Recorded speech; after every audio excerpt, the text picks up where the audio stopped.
গ্রাম বাংলার কিছু কিছু রান্না আছে, আজকাল তো তা হারিয়েই গেছে। সেরকম একটি রান্না খারকোল পাতা বাটা ভর্তা আজকে আমি বানিয়ে দেখাবো খুব সহজে আপনাদেরকে। এটা বানাতে সামান্য কিছু উপকরণ লাগে। তো আমাদের ছেলেমেয়েরা তো মাছ মাংসের সঙ্গে অভ্যস্ত।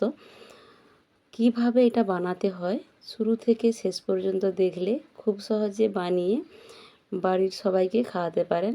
আর এই ভর্তা দিয়ে এক থালা ভাত এমনিই খাওয়া হয়ে যাবে। চলুন রেসিপিটা একটু দেখে নিন। নমস্কার বন্ধুরা, অন্বেষা গড়াই কুকিংয়ে আবার একটি নতুন স্বাদের ভিডিওতে স্বাগত জানাচ্ছি। আজকে একটি গ্রাম বাংলার হারিয়ে যাওয়া রান্না করে আপনাদেরকে দেখাবো, খারকোল পাতা বাটা। খুব সহজেই আপনারাও বাড়িতে বানাতে পারবেন। তো আগে আমি খারকোল পাতাটা তুলে নিই, তারপরে রান্নাঘরে গিয়ে বাকি সব প্রসেসিং দেখাবো। তাই পুরো ভিডিওটা শুরু থেকে শেষ পর্যন্ত দেখার অনুরোধ রইল। চলুন তাহলে আগে খারকোল পাতাটা আমি তুলে নিই। দেখুন এই পাতাগুলো এইগুলো আমি তুলে নেব। দুটো চারটে দেখাই। সব আমার তোলা হয়ে গেছে। এবার আমি কিভাবে বানাচ্ছি তো রান্নাঘরে গিয়ে দেখুন। আশা করছি ভিডিওটি ভালো লাগবে। দেখা হচ্ছে। তো আমি রান্নাঘরে চলে এলাম, খারকোল পাতাগুলো ধুয়ে নিয়েছি। প্রচণ্ড রোদের জন্য খারকোল পাতাগুলো একেবারে একদম মানে কি বলবো, নেতিয়ে গিয়েছিল। এই পাতাগুলো প্রচণ্ড নরম, একটু রোদ বেরোলেই এগুলো একদম নেতিয়ে মাথাটা একদম ঝুঁকে যায়। তো আজকে প্রচণ্ড রোদ, তাই পাতাগুলো হয়ে গেছিলো, নরম হয়ে গেছিলো, কিন্তু জল দিয়ে দিতে আবার একদম টাটকা তাজা হয়ে গেছে, কত সুন্দর। তো জল দিয়ে আমি ধুয়ে নিয়েছি, বোখাটা কেটে বাদ দিয়ে দিয়েছি। আর এই বোখাটা ফেলে দেওয়া যায় না, এই বোখাটাও রান্না করা যায়। তো কিভাবে রান্না করতে হয় সেটা অন্য কোনো ভিডিওতে না হয় দেওয়া যাবে। তো এইভাবেই কেটে নিতে হয়। কেটে নিতে হয় কেমনভাবে সেটা আমি দেখাচ্ছি।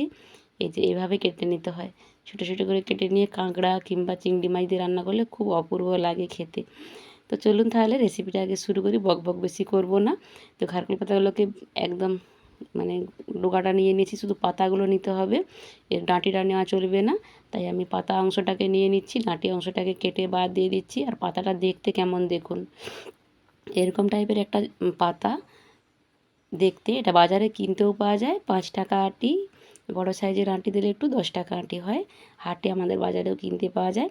তো আমি জল দিয়ে ফ্রেশ করে সুন্দর করে এটাকে ধুয়ে নেব। পাতায় যদি কোনো পোকা টোকা থাকে দেখে নিতে হবে, কারণ বর্ষাকালের পাতার পেছনে শুঁয়োপোকা ডিম টিম থাকে, এগুলো চেক করে নিতে হবে। আমি চেক করে ফ্রেশ করে নিয়ে একটু গুছিয়ে নিয়েছি।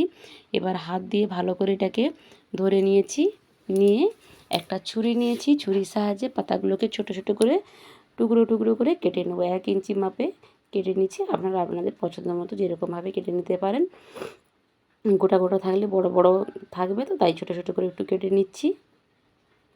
নতুন বন্ধু যারা দেখছো তাদেরকে বলবো, প্লিজ আমার ভিডিওটি যদি ভালো লেগে থাকে সাবস্ক্রাইব করে একটু পাশে থাকবেন। কমেন্ট সেকশনে আপনাদের মতামত অবশ্যই জানাতে একেবারেই ভুলবেন না।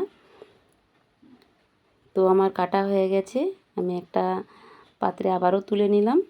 অন্যদিকে গ্যাসে আমি কড়াই বসিয়ে দিয়েছি, আগে থেকে গ্যাসে কড়াইটা বসিয়ে রেখেছি। দেখুন কড়াইটা গরম হয়ে গেছে। তার মধ্যে আমি 3 টেবিল চামচের মতো সরষের তেল দিয়ে দিলাম। দিয়ে ওই গরম তেলে দিয়ে দিলাম কয়েক কোয়া রসুন, 3টে শুকনো লঙ্কা আর 7-8টা মতো কাঁচা লঙ্কা। এই পাতা বাটাটা একটু ঝাল ঝাল হলে খেতে খুবই ভালো লাগে।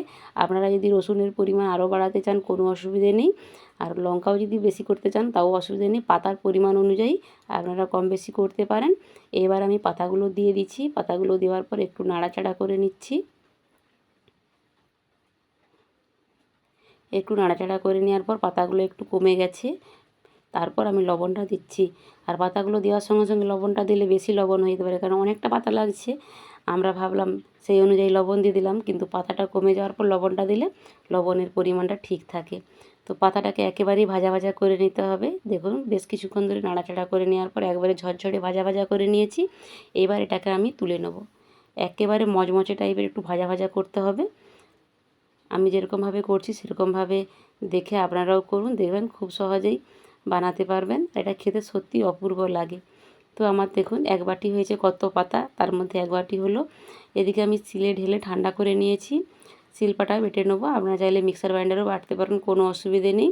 আমরা গ্রাম বাংলার মানুষ শিলপাটাতেই বেশি অভ্যস্ত, মিক্সিও ব্যবহার করি এখন আধুনিকতার যুগে। তো শিলপাটাটাতে বাটলে এটা টেস্ট ভালো লাগে। তো শিলপাটাতে আমি বেটে নিচ্ছি।